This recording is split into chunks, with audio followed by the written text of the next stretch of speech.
যেই লোকমান আলাইহিস সালাতু ওয়াস সালাম সম্পর্কে তাফসীরের ভিতরে পাওয়া যায়, লুকমান আলাইহিস সালাতু ওয়াস সালাম কোন পয়গম্বর ছিলেন না, কোন নবী ছিলেন না, তবে হ্যাঁ তিনি ছিলেন আল্লাহ তাআলার একজন সৎ বান্দা, একজন প্রিয় বান্দা, যিনি সারাদিন মাঠে ময়দানে বকরি চড়াতেন। আবার কোন বর্ণনায় আসছে তিনি সারাদিন বনে জঙ্গলে কাঠ সংগ্রহ করতেন। সারাদিন পরিশ্রম করার পরে সন্ধ্যাবেলায় যখন তিনি বাড়িতে আসতেন, ওনার জবান থেকে মূল্যবান কথাগুলো শোনার জন্য এলাকার মানুষ, হাজারো মানুষ ওনার বাড়ির সামনে ভিড় করত। বলেন না আল্লাহু আকবার। লুকমান আলাইহিস সালাতু ওয়াস সালাম ওনার জীবনী পরে পাওয়া যায়, লুকমান তিনি কেমন মানুষ ছিলেন। একজন কৃতদাস ছিলেন, একজন গোলাম ছিলেন। সারাদিন এত পরিশ্রম করার পরেও তিনি কোনদিন আল্লাহ রাব্বুল আলামিন এর হুকুম অবাধ্য হয় নাই। আল্লাহু আকবার। সারাদিন কঠোর পরিশ্রম করতেন, আবার সারা রাত্রি দাঁড়িয়ে দাঁড়িয়ে আমার আল্লাহ রাব্বুল আলামিনের ইবাদত করতেন। এজন্য আমার আল্লাহ রাব্বুল আলামিন খুশি হয়ে লোকমান আলাইহিস সালাতু ওয়াস সালামকে এমন একটি জ্ঞান দান করলেন, এমন একটি প্রজ্ঞা দান করলেন, এমন হিকমত দান করলেন, যেই সম্পর্কে আমি আমার আলোচনা শুরু করব ইনশাআল্লাহ। লুকমান আলাইহিস সালাতু ওয়াস সালাম ওনার জীবনী থেকে কিছু আলোচনা করব। আসুন আমার সাথে সকলেই পবিত্র কালামে পাকে এই মধুর আয়াতে কারিমা সকলে তেলাওয়াত করি, যেন কোরআনুল কারীমের নূর আল্লাহ তাআলা আমাদের প্রত্যেকের সিনার ভিতরে দান করেন। পড়েন আমিন। জবানটা ছেড়ে দেন, সকলেই পড়েন আউযু বিল্লাহি মিনাশ শাইতানির রাজীম। অভিশপ্ত শয়তানের ওয়াসওয়াসা থেকে আমরা আল্লাহ তাআলার কাছে পানাহ চাই। যেই শয়তান আমাদের বন্ধু নাকি শত্রু? কথা বলেন, বন্ধু নাকি শত্রু? কেমন শত্রু?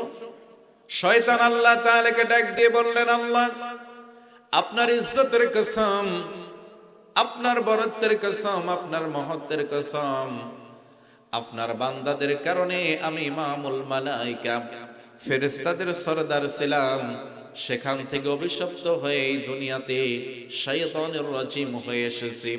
ও আল্লাহ আপনার কসম করে বলছি, আপনার বান্দাদের জীবনের শুরু থেকে, তাদের কোল থেকে, দুলনা থেকে কবর পর্যন্ত, তাদের রূহ, তাদের শরীরে যতদিন পর্যন্ত রূহ থাকবে, আমি শয়তান তাদেরকে ধোঁকা দিয়ে বোকা বানাইয়া আমার সাথে করে জাহান্নামে নিয়ে যাব। বলেন নাউযুবিল্লাহ। আমার আল্লাহ তাআলা ডাক দিয়ে বললেন, শয়তান শুনে রাখ, তুই আমার ইজ্জতের কসম খাইলি, আমার নামের কসম খাইলি। শয়তান শোন, আমি আল্লাহ তাআলা আমার ইজ্জতের কসম খাইলাম, আমার বরত্বের কসম খাইলাম, আমার মহত্বের কসম খাইলাম। আমার বান্দাদেরকে ধোঁকা দিবি, আমার বান্দা তোর ধোঁকায় পড়ে গুনার কাজ করবে, তোর ধোঁকায় পড়ে বোকা হয়ে আমার বান্দা যদি পাহাড় সম পরিমাণ গুনাহ করে, আমি আল্লাহ তাআলা আসমান সম পরিমাণ রহমত নিয়ে বান্দার সামনে হাজির হয়ে যাব। আমার বান্দা গুনাহ করার পরে একটা বার যদি তাওবা নাসুহা করে, দুই চোখ দিয়ে এক ফোঁটা পানি যদি ছেড়ে দেয়, শয়তান শুনে রাখ, আমার ইজ্জতের কসম, আমার বরত্বের কসম, আমার মহত্বের কসম করে বলছি, আমি আমার বান্দার তামাম জিন্দেগীর গুনাহগুলো মুহূর্তের ভিতরে মাফ করে দেব। আল্লাহু আকবার। সুতরাং সে আল্লাহ তাআলার কাছে তওবা করতে রাজি আছে তো ইনশাআল্লাহ। এজন্য আল্লাহ রাব্বুল আলামিন বলেন, ইয়া আইয়ুহাল্লাযীনা আমানু তুবু ইলাল্লাহি তাওবাতান নাসুহা। আল্লাহ তাআলা বলেন, হে ইমানদাররা, তোমরা আমি আল্লাহ তাআলার কাছে তওবা করো। কেমন তওবা? তোমরা তাওবা নাসুহা করো, একনিষ্ঠভাবে তওবা করো। যদি তওবার মতো তওবা করতে পারো রে বান্দা, আমি আল্লাহ তাআলা মুহূর্তে তোমাদের গুনাহগুলো মাফ করে দেব। আল্লাহু আকবার। এজন্য আমরা সব সময় তওবা করব একজনের কাছে, তিনি কে? আমার রাসূল বলেন, এ আমার উম্মতেরা শোনো, ওয়াল্লাহি ইন্নী লা আস্তাগফিরুল্লাহ ওয়া আতুবু ইলাইহি ফিল ইয়াউমি আকসারা মিন ৭০ মাররা। হ্যাঁ আমার উম্মতেরা শোনো, আমি প্রতিদিন, আমি রাসূল, আমার কোনো গুনাহ নাই, তারপরেও আমি প্রতিদিন আল্লাহ তাআলার কাছে ৭০ বারের চাইতেও বেশি তওবা করি। এজন্য আমরা বেশি বেশি আল্লাহ তাআলার কাছে তওবা করব ইনশাআল্লাহ। সকলেই জবানটা ছেড়ে দেন, আমার সাথে পড়েন বিসমিল্লাহির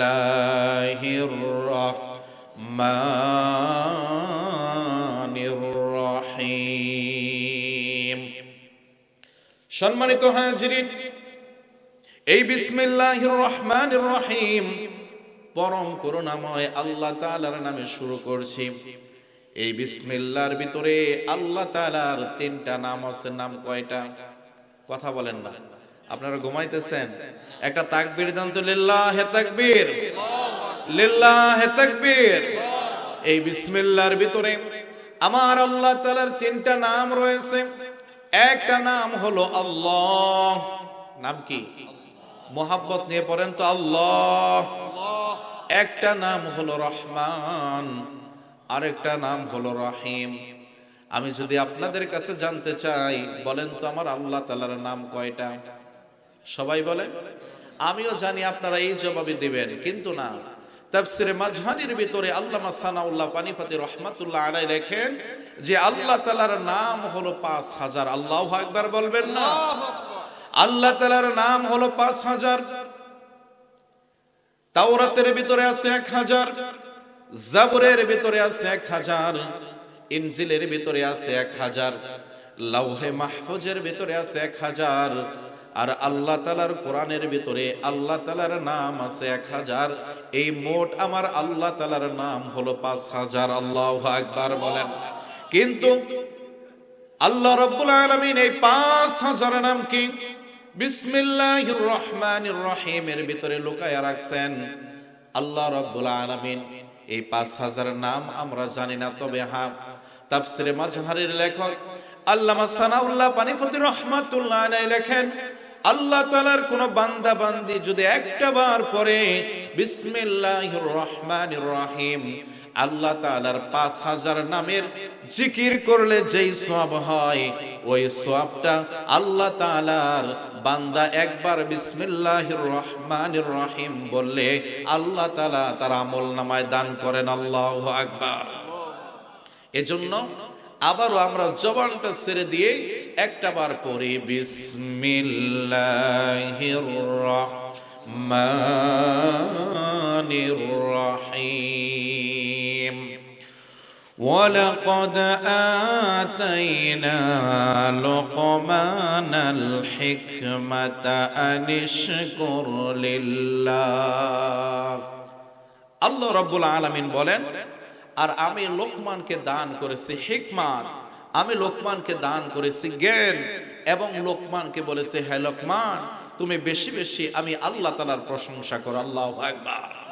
আল্লাহ তাআলার প্রশংসা করলে খুশি হয় একজন, তিনি কে? আল্লাহ রাব্বুল আলামিন বলেন, লা ইন শাকারতুম লা আসিদান্নাকুম ওয়া লা ইন কাফারতুম ইন্না আযাবি লাশাদীদ। আমার আল্লাহ তাআলা বলেন, বান্দারে, আমি আল্লাহ তাআলার নিয়ামত পাওয়ার পরে যদি তোমরা নিয়ামতের শুকরিয়া আদায় করো, আমি আল্লাহ তাআলা তোমাদের নিয়ামতকে বাড়িয়ে দেব। আর যদি নিয়ামত পাওয়ার পরে শুকরিয়া আদায় না করো, যদি তোমরা কৃতজ্ঞ না হও, আমি আল্লাহ তাআলা তোমাদের নিয়ামতটা ছিনিয়ে নেব। নিয়ামত ছিনিয়ে নিয়ে শেষ নয়, তোমাদের জন্য রয়েছে ভয়াবহ আযাব। বলেন নাউযুবিল্লাহ। এজন্য আল্লাহ তাআলার শুকরিয়া আদায় করলে খুশি হয় কে? কথা বলেন, খুশি হয় কে? আল্লাহ রাসূলের জীবনী খুলে দেখেন। আমার রাসূল মসজিদ নববীর ভিতরে নামাজ ইমামতি করতেছেন। আমার রাসূল যখন রুকু থেকে সোজা হয়ে দাঁড়ালেন, পড়লেন সামি আল্লাহু লিমান হামিদা। সমস্ত সাহাবায়ে কেরাম পড়লেন রব্বানা লাকাল হামদ। আমাদের ইমাম সাহেব যখন নামাজ পড়ান, ইমাম সাহেব যখন পড়ে সামি আল্লাহু লিমান হামিদা, আমরা কি বলি? সকলে বলেন আমরা কি বলি? রব্বানা লাকাল হামদ। সমস্ত সাহাবায়ে কেরাম বললেন রব্বানা লাকাল হামদ। একজন সাহাবী পিছন থেকে ফিসফিস আওয়াজ করে পড়লেন হামদান কাসীরান তাইয়িবান মুবারাকান ফীহি।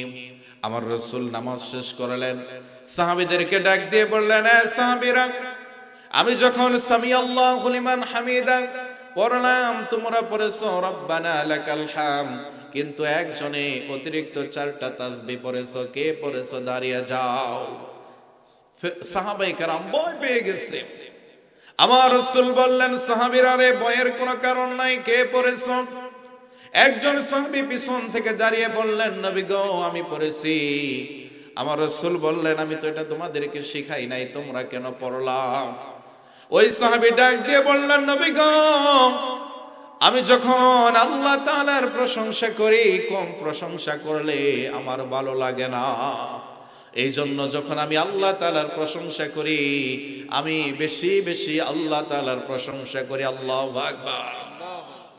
আমার রাসূল বললেন, এ সাহাবী শোনো, আমি রাসূল যা দেখি তোমরা দেখো না, আমি রাসূল যা শুনি তোমরা শোনো না। তোমার এই 4টা তাসবিহ ফেরেশতাদের কাছে এত বেশি ভালো লেগেছে, আল্লাহ তাআলার কাছে এত বেশি ভালো লেগেছে যে 30 জনেরও বেশি ফেরেশতা তোমার এই তাসবিহগুলো সবার আগে আল্লাহ তাআলার কাছে কে পৌঁছায়া দিবে, এজন্য ফেরেশতাদের ভিতরে প্রতিযোগিতা শুরু হয়ে গেছে। আল্লাহু আকবার। এজন্য আমরাও যখন আল্লাহ তাআলার প্রশংসা করব, কম করব না বেশি করব, আমরাও করব হামদান কাসীরান। আপনারা পড়েন তো একবার, হামদান কাসীরান তাইয়িবান মুবারাকান ফীহি। এজন্য আল্লাহ তাআলার প্রশংসা করলে খুশি হবেন একজন, তিনি কে? সাগরের জলকে কালি করে, গাছের পাতাকে খাতা করে, তোমার মহিমা লেখা শেষ হবে না, যদিও লিখি প্রভু জীবন ভরে। সাগরের জলকে কালি করে, গাছের পাতাকে খাতা করে, তোমার মহিমা লেখা শেষ হবে না, যদিও লিখি প্রভু জীবন ভরে। কথা বলেন ঠিক কিনা? এজন্য আমার আল্লাহ রাব্বুল আলামিন বলেন, ও দুনিয়ার বান্দা বান্দি শোনো, ওয়ালাউ আন্নামা ফিল আরদি মিন শাজারাতিন আকলাম। ও আমার বান্দা বান্দিরা, তোমরা শোনো, এই তামাম পৃথিবীতে যত গাছ আছে, সমস্ত গাছ যদি কলম হয়ে যায়, আর এই দুনিয়াতে যত পানি আছে, সমস্ত পানিগুলো যদি কালি হয়ে যায়, আর যদি আল্লাহ তাআলার বাণী লেখা শুরু হয়ে যায়, একদিন এই দুনিয়ার সমস্ত গাছ শেষ হয়ে যাবে, এই দুনিয়ার সমস্ত পানি শেষ হয়ে যাবে, তারপরেও আল্লাহ তাআলার বাণী লেখা শেষ করা যাবে না। আল্লাহু আকবার। একটু চিন্তা করে দেখেন তো, আমাদের এই মধুপুরে কত গাছ আছে, ঠিক কিনা? আমাদের এই মধুপুর জঙ্গলে কত গাছ, বনে কত গাছ, আমাদের সুন্দরবনে কত গাছ, এই পৃথিবীর গহীন বন আমাজন জঙ্গল কত গাছ। আল্লাহ তাআলা বলেন, সমস্ত গাছ দিয়ে যদি কলম বানানো হয়, এই দুনিয়াতে যত পানি আছে, এই সমস্ত পানি পৃথিবীর 100 ভাগের 70 ভাগ হলো পানি, আর পানি মাত্র 30 ভাগ হলো স্থল। আল্লাহ তাআলা বলেন, এই সমস্ত পানি যদি কালি হয়ে যায়, এই পানির সাথে যদি আরো 7 সমুদ্রকে একত্র করা হয়, এ বান্দা বান্দি শোনো, আর যদি তোমরা আল্লাহ তাআলার প্রশংসা, আল্লাহ তাআলার বাণী লেখা শুরু করে দাও, একদিন এই কলম শেষ হয়ে যাবে, কালি শেষ হয়ে যাবে, তবু তোমার আল্লাহ তাআলার বাণী লেখা শেষ হবে না। আল্লাহু আকবার। সম্মানিত হাজিরিন, এজন্য আল্লাহ রাব্বুল আলামিন বলেন, ওয়ালাকাদ আতাইনা লুকমানাল হিকমাতা আনিশকুর লিল্লাহ ওয়া মান ইয়াশকুর ফাইন্নামা ইয়াশকুরু লিনাফসিহি। আল্লাহ তাআলা বলেন, ও বান্দারা শোনো, আর যদি তোমরা আল্লাহ তাআলার শুকরিয়া আদায় করো, প্রকৃতপক্ষে তোমাদের লাভ হবে। তোমাদের কেমন লাভ হবে? যে আল্লাহ রাব্বুল আলামিন তোমাদের নেয়ামতকে বাড়িয়ে দেবেন। আল্লাহু আকবার। সম্মানিত হাজিরিন, আল্লাহ তাআলা লোকমান আলাইহিস সালাতু ওয়াস সালামের নাম কোরআনের ভিতরে দিলেন, অথচ তিনি কিন্তু কোনো নবীও নয়, কোনো রাসূল নয়, কোনো পয়গাম্বর নয়। তাহলে তিনি কে? তিনি হলেন আল্লাহ তাআলার একজন ভালো বান্দা, সৎ বান্দা। তারপরও আল্লাহ তাআলা কেন লোকমান আলাইহিস সালাতু ওয়াস সালামের নাম কোরআনের ভিতরে দিলেন? কারণ হলো লোকমান আলাইহিস সালাতু ওয়াস সালাম তার কলিজার টুকরা সন্তানকে 10টা উপদেশ দিয়েছেন। কয়টা? জবানটা ছেড়ে দিয়ে বলেন কয়টা? আল্লাহ রাব্বুল আলামিন লোকমান আলাইহিস সালাতু ওয়াস সালামের এই উপদেশগুলো এত বেশি পছন্দ করেছেন, কিয়ামত পর্যন্ত আল্লাহ তাআলার বান্দা বান্দি যেন তাদের কলিজার টুকরা সন্তানদেরকে উপদেশ দিতে পারে, এই জন্য আল্লাহ তাআলা কোরআনের ভিতরে সেই উপদেশগুলো দিয়ে দিয়েছেন। আল্লাহু আকবার বলেন। লোকমান আলাইহিস সালাতু ওয়াস সালাম তার কলিজার টুকরা সন্তানকে কি উপদেশ দিলেন? এক নম্বর উপদেশ হলো লোকমান আলাইহিস সালাতু ওয়াস সালাম তার কলিজার টুকরা সন্তানকে বলেন, ইয়া বুনাইয়া লা তুশরিক বিল্লাহ।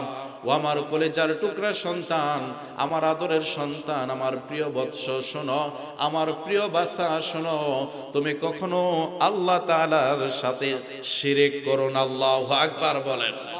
তুমি কখনো আল্লাহ তাআলার সাথে শিরক করো না। কারণ হলো আল্লাহ রাব্বুল আলামিন বলেন, ইন্নাশ শিরকা লাযুলমুন আযীম। কেননা এই শিরকটা হলো সবচাইতে বড় গুনাহ। কথা বলেন ঠিক কিনা? এজন্য আমরা শিরক করি না। আমরা যখন নামাজে দাঁড়াই, আমরা সর্বপ্রথম যায় নামাজে দাঁড়িয়ে আমরা ঘোষণা দেই, ইন্নী ওয়াজ্জাহতু ওয়াজহিয়া। আমাদের মুখস্থ আছে তো? একটু জবানটা ছেড়ে দিয়ে বলেন তো, ইন্নী ওয়াজ্জাহতু ওয়াজহিয়া লিল্লাযী ফাতারাস সামাওয়াতি ওয়াল আরদা হানিফা ওয়া মা আনা মিনাল মুশরিকিন। আমরা আল্লাহ তাআলাকে ঘোষণা দেই, আমাদের এই চেহারাটাকে একনিষ্ঠভাবে আমরা ওই সত্তার দিকে ফেরালাম যিনি আসমান এবং জমিন তৈরি করেছেন। আপনাদের কাছে জানতে চাই, বলেন তো এই আসমান তৈরি করেছেন কে? জমিন তৈরি করেছেন কে? আমাদেরকে তৈরি করেছেন কে? সে আল্লাহ তাআলার নামের আমরা ঘোষণা দেই, এ মালিক, আমরা শিরক করি না, আমরা কিন্তু মুশরিকদের অন্তর্ভুক্ত নই। কারণ যারা আল্লাহ তাআলার সাথে শিরক করে তাদেরকে বলা হয় মুশরিক। কথা বলেন ঠিক কিনা? আমরা প্রতিদিন সূরা ফাতিহার ভিতরে পড়ি, ইয়াকা না'বুদু ওয়া ইয়াকা নাস্তাঈন। আমরা শুধুমাত্র, কেবলমাত্র, একমাত্র আপনার ইবাদত করি। আমরা দুনিয়ার কোন মানুষের কাছে সাহায্য চাই না, আমরা সাহায্য চাই কেবল আপনার কাছে। কথা বলেন ঠিক কিনা? দিল্লির সম্রাট শাহজাহান, এত বড় বাদশাহ, এক ভিক্ষুক দিল্লির রাস্তায় ভিক্ষা করে। আমার কথা বুঝতেছে? দিল্লির রাস্তায় এক ভিক্ষুক ভিক্ষা করে। এক লোক ডাক দিয়ে বললেন, হ্যাঁ ভিক্ষুক, ছোটবেলা থেকেই দেখতেছি তুমি রাস্তায় রাস্তায় ভিক্ষা করো, এই ভিক্ষা করে তুমি কয় টাকা পাও?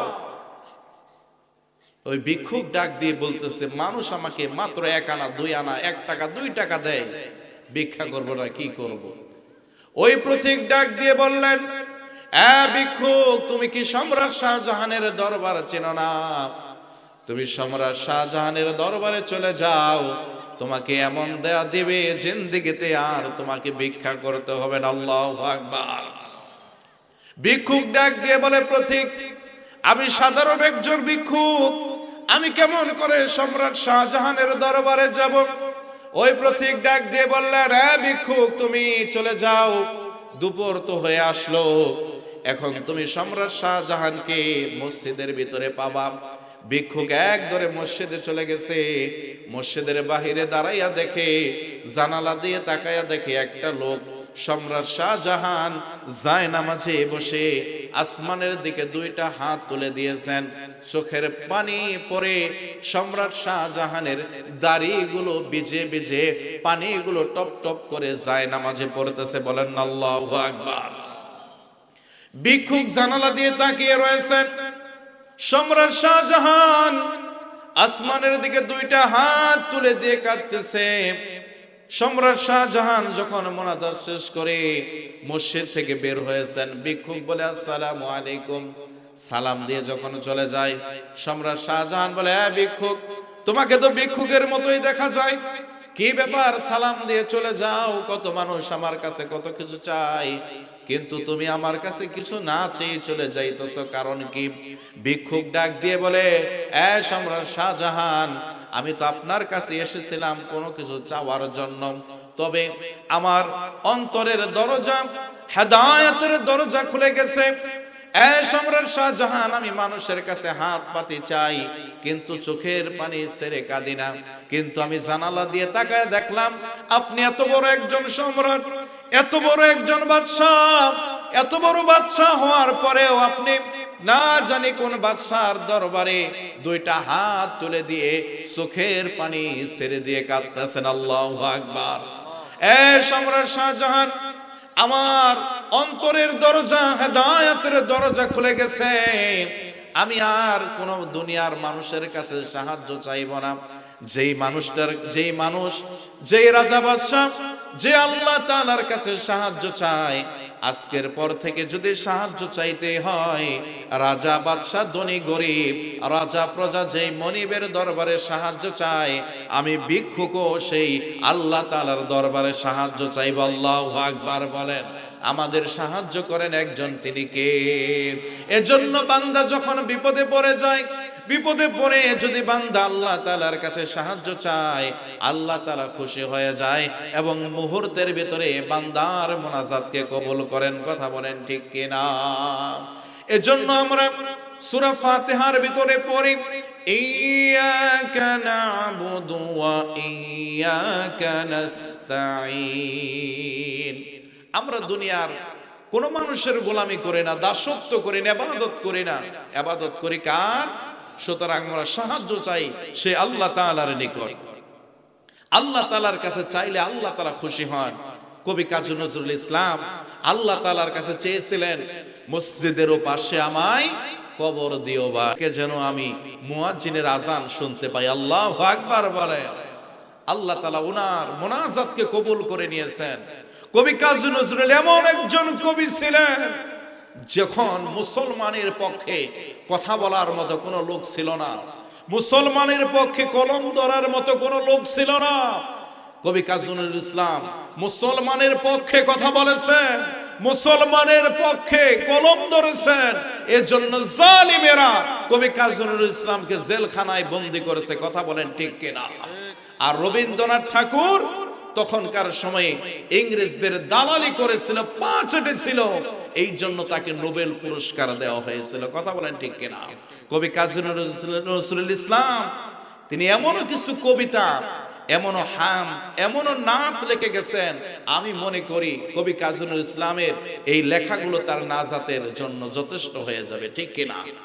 কবি কাজী নজরুল ইসলাম বলেছিল, মসজিদের পাশে আমায় কবর দিও ভাই, যেন গোর থেকে কবর থেকে মুয়াজ্জিনের আযান শুনতে পাই। আজকে ঢাকা বিশ্ববিদ্যালয়ের কেন্দ্রীয় মসজিদের উত্তর পাশে কবি কাজী নজরুল ইসলাম শুয়ে আছে, 5 ওয়াক্ত নামাজের আযান হয় আর কবর থেকে তিনি শুনতে পান। ঠিক কিনা? এজন্য আমরাও আল্লাহ তাআলার কাছে প্রার্থনা করব, আমাদের প্রার্থনাগুলো কবুল করে নেবেন একজন, তিনি কে? আল্লাহ তাআলার কাছে বান্দা যদি সাহায্য চায়, আল্লাহ তাআলা কেমন খুশি হয়।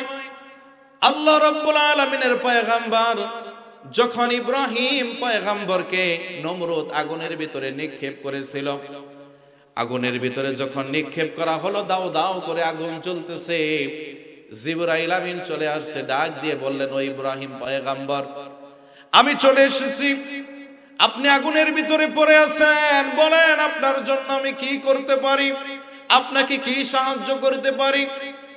ইব্রাহিম পয়গম্বর তিনি জিবরাইলের কাছে সাহায্য চেয়েছিলেন, কথা বলেন, সাহায্য চান নাই।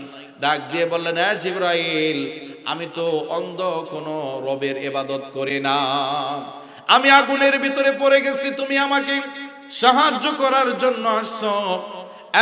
জিবরাইল শোনো, তুমি যে আমাকে সাহায্য করার জন্য আসলা, আমি যে আগুনের ভিতরে যে আল্লাহ তাআলার জন্য পড়েছি, যে আল্লাহ তাআলার জন্য আজকে অগ্নি পরীক্ষা দিচ্ছি, ওই আল্লাহ তাআলা কি আমাকে দেখতেছেন? আল্লাহু আকবার। সুতরাং সাহায্য যদি চাইতেই হয়, আমি ইব্রাহিম পয়গম্বর তোমার কাছে চাইব না, আমি দুনিয়ার কোন মানুষের কাছে চাইব না, আমি তো সাহায্য চাইব ওই আল্লাহ তাআলার কাছে।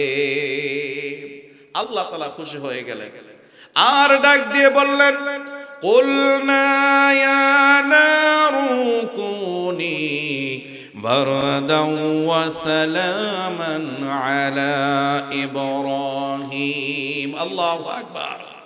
আগুনকে আল্লাহ তাআলা ডাক দিয়ে বললেন, হে আগুন, তুমি আমার পয়গম্বর ইব্রাহিমের জন্য ঠান্ডা এবং আরামদায়ক হয়ে যাও। সুবহানাল্লাহ।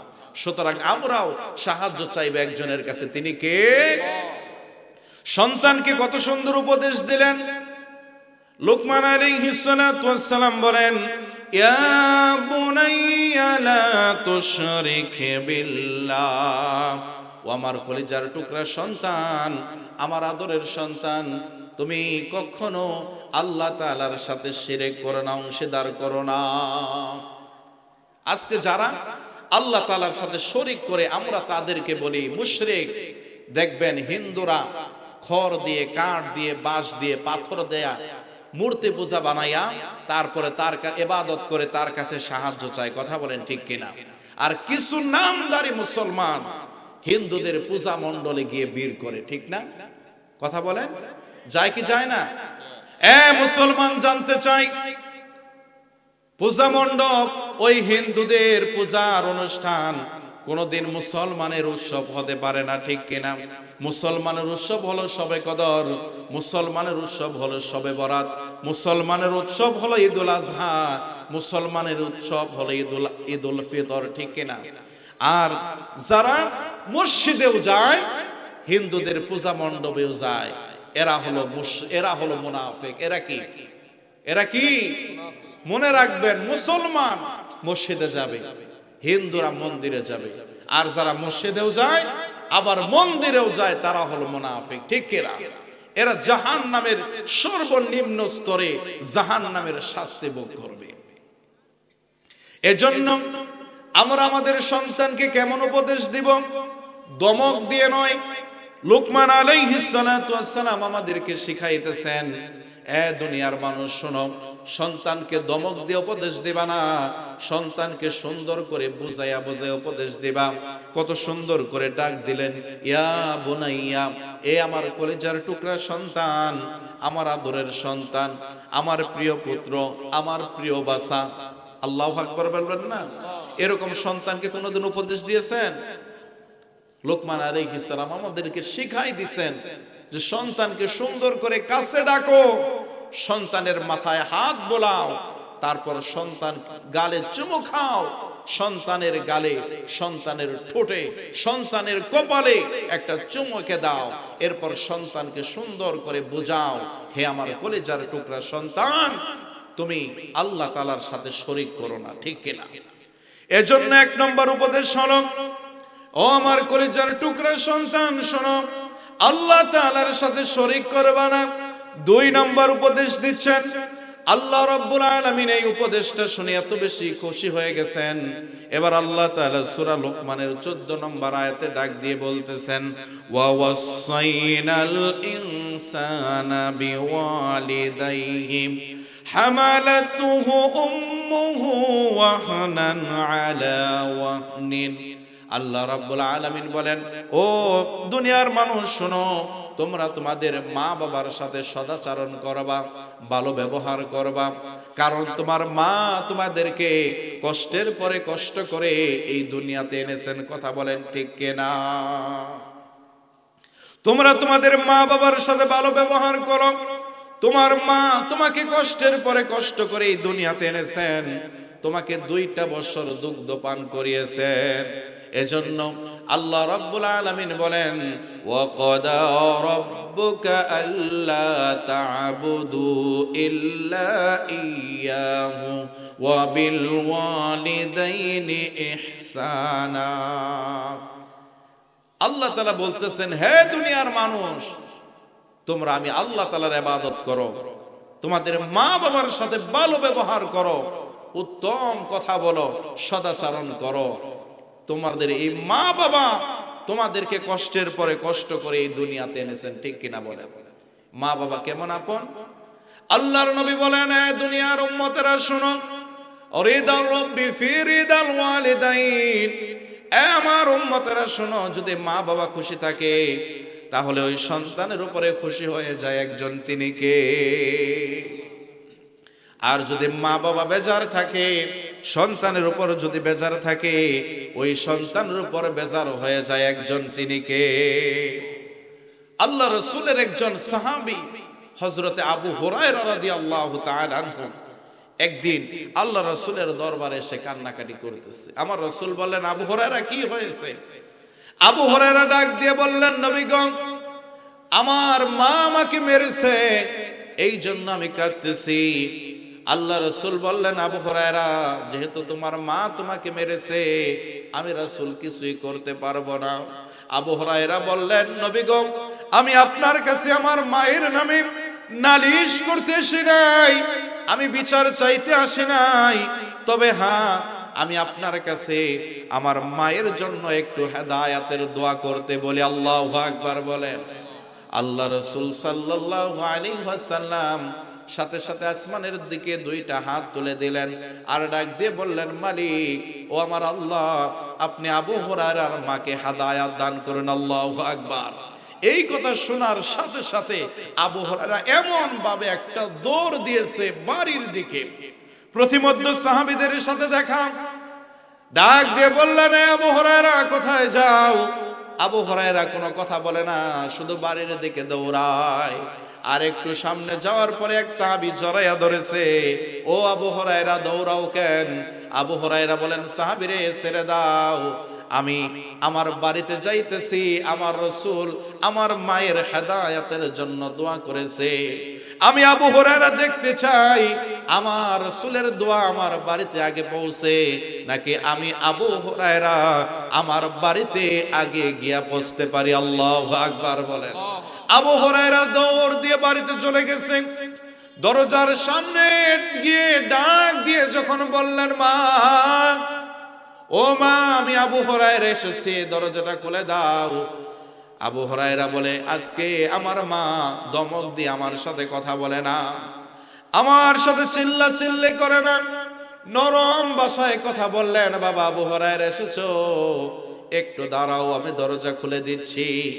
আবু হুরায়রার মা দরজা খুলে দিলেন।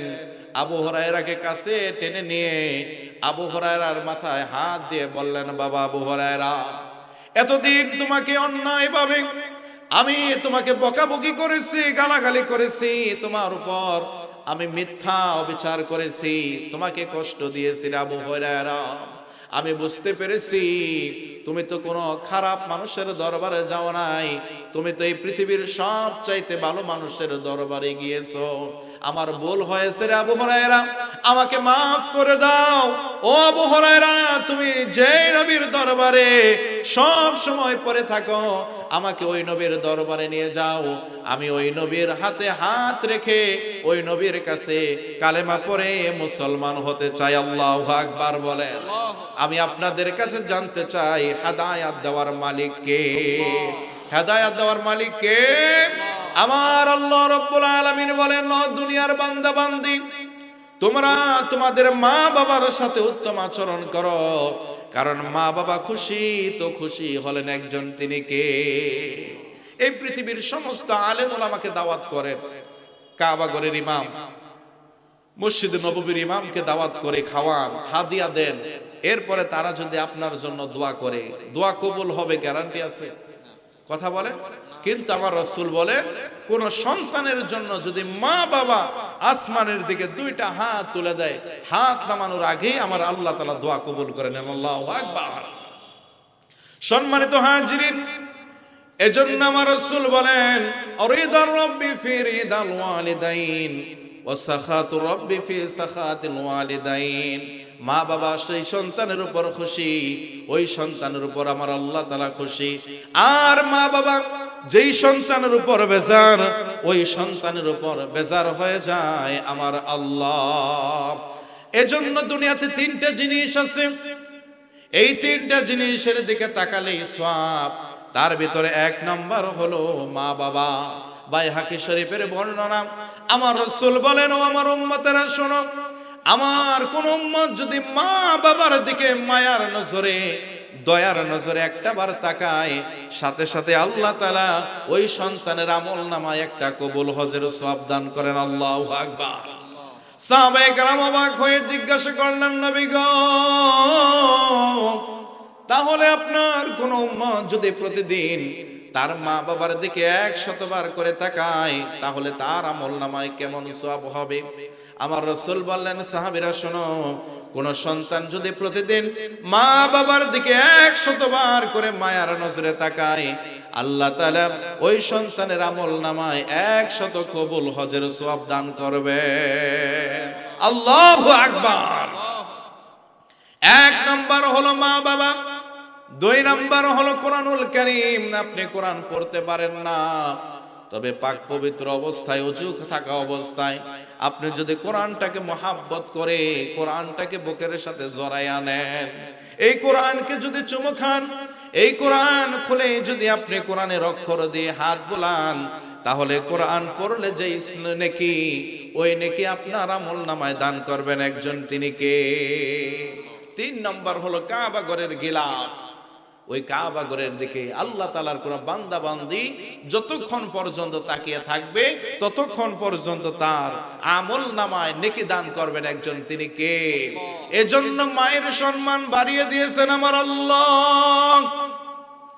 ওগো মা, তুমি এই ধরনের শ্রেষ্ঠ নিয়ামত, তোমারই পদতলে রয়েছে জান্নাত। ওগো মা, তুমি এই ধরনের শ্রেষ্ঠ নিয়ামত, তোমারই পদতলে রয়েছে জান্নাত। কথা বলেন ঠিক কিনা? এজন্য মা বাবার আদেশ মানতে হবে। কিন্তু মা বাবার আদেশ যদি কোরআন বিরোধী হয়ে যায়, আল্লাহর আদেশ বিরোধী হয়ে যায়, তাহলে তখন মা বাবার হুকুম পালন করা যাবে? কথা বলেন, যাবে? সম্মানিত হাজিরিন, আল্লাহ রাসূল সাল্লাল্লাহু আলাইহি ওয়াসাল্লাম, ওনার একজন প্রিয় সাহাবী ছিলেন হযরতে সাদ ইবনে আবি ওয়াক্কাস রাদিয়াল্লাহু তাআলা আনহু। ওনার জীবনের ভিতরে পাওয়া যায় হযরতে সাদ ইবনে আবি ওয়াক্কাস রাদিয়াল্লাহু তাআলা আনহু যখন তিনি কালেমা পড়ে মুসলমান হলেন, এই সংবাদ যখন আস্তে আস্তে করে সকল জায়গায় পৌঁছে গেল, সাদ ইবনে আবি ওয়াক্কাস রাদিয়াল্লাহু তাআলা আনহুর মা, তার কানেও যখন এই সংবাদটা পৌঁছে গেল, এবার মা তার সন্তানকে ডাক দিয়ে বলতেছেন, হে আমার কলিজার টুকরা সন্তান, শোনো, তুমি নাকি আল্লাহ রাসূলের হাতে হাত রেখে কালেমা পড়ে মুসলমান হয়েছো। বললেন, হ্যাঁ, আমি মুসলমান হয়ে গেছি। এবার মা ডাক দিয়ে বললেন, সন্তান, তুমি এই মুহূর্তে তুমি ইসলাম ধর্ম ছেড়ে দিয়ে তুমি মুরতাদ হয়ে যাও, তুমি তোমার এই ধর্মটাকে ছেড়ে দাও। সাদ ইবনে আবি ওয়াক্কাস রাদিয়াল্লাহু তাআলা আনহু বলেন, মা, তুমি আমাকে ইসলাম ধর্ম ছেড়ে দিতে বলতেছো, আমার জীবনটা চলে যাবে, তারপরেও আমি ইসলাম ধর্ম ছাড়বো না। আল্লাহু আকবার। এজন্য ইসলাম ধর্ম পেয়ে আমরা খুশি না বেজার? আল্লাহ রাসূল বলেন, আমার কোন উম্মত যদি ফজরের নামাজ আদায় করার পরে ঘোষণা দেয়, রাদিতু বিল্লাহি রাব্বাও ওয়া বিল ইসলামি দীনাও ওয়া বিমুহাম্মাদিন নাবিয়্যা সাল্লাল্লাহু আলাইহি ওয়াসাল্লাম। যদি বান্দা বলে, যদি উম্মত বলে রাদিতু বিল্লাহি রাব্বাও, আমি রব হিসাবে আল্লাহ তাআলাকে পেয়ে খুশি, ওয়া বিল ইসলামি দীনাও, আর আমি দিন হিসাবে ইসলামকে পেয়ে খুশি, ওয়া বিমুহাম্মাদিন নাবিয়্যা সাল্লাল্লাহু আলাইহি ওয়াসাল্লাম, আর আমি নবী হিসাবে আমি মুহাম্মদ সাল্লাল্লাহু আলাইহি ওয়াসাল্লামকে পেয়ে খুশি। আল্লাহর কোন বান্দা যদি ফজরের নামাজ আদায়ের পরে ঘোষণা দেয়, আমার রাসূল বলেন কাল কিয়ামতের ময়দানে ওই উম্মতের হাতে ধরে আমি আল্লাহর জান্নাতে পৌঁছায়া দেব। এজন্য ইসলাম ধর্ম পেয়ে আমরা খুশি না বেজার? সম্মানিত হাজিরিন, হযরত সাদ ইবনে আবি ওয়াক্কাস রাদিয়াল্লাহু তাআলা আনহু বললেন, মা তুমি আমার কাছে আমার জীবনটা চাও, হাসতে হাসতে জীবনটা দিয়ে দেব, কিন্তু আমি যেই নবীর হাতে হাত রেখে কালেমা পড়ে মুসলমান হয়েছি, আমি ওই কালেমা ছাড়ব না, আমি ইসলাম ছাড়ব না। তার মা বুঝতে পারছে যে সন্তান ইসলাম ধর্ম ছাড়বে, এবার অন্য কৌশল অবলম্বন করলেন। সন্তানকে ডাক দিয়ে বললেন, সন্তান শোনো, তুমি যদি ইসলাম ধর্ম ছেড়ে না দাও তাহলে আমি খাবার খাবো না, আমি পানি স্পর্শ করব না, আমি ঘরেও যাব না, এই মরুভূমি এই বাড়ি রৌদ্রের ভিতরে দাঁড়িয়ে থাকবো, আমি কিন্তু ঘরেও যাব না। এবার মা যখন খাবারও খায় না, পানি স্পর্শ করে না, রৌদ্রের ভিতরে দাঁড়িয়ে থাকে, ঘরেও যায় না, মায়ের জন্য সন্তানের কষ্ট লাগে কিনা? কথা বলে না, লাগে কিনা? হযরতে সাদ ইবনে আবি ওয়াক্কাস রাদিয়াল্লাহু তাআলা আনহু আল্লাহ রাসূলের দরবারে চলে গেলেন, ডাক দিয়ে বললেন, নবী গো, আমার মা কোনো খাবার খায় না, পানি স্পর্শ করে না, ঘরেও যায় না, আমাকে ইসলাম ধর্ম ছেড়ে দিতে বলে, ও নবী এখন আমি কি করব? আল্লাহ রাব্বুল আলামিন সাথে সাথে এই আয়াতে কারিমা নাজিল করে জানিয়ে দিলেন, আমার বান্দা বান্দি শোনো, তোমার মা বাবার সাথে ভালো আচরণ করো, মা বাবার সাথে মা বাবার সদাচরণ করো, খেদমত করো, কিন্তু তোমার মা বাবা যদি তোমাকে কুফরি করতে বলে তখন তুমি মা বাবার কথায় আল্লাহ তাআলার সাথে কুফরি করবা না। আল্লাহু আকবার।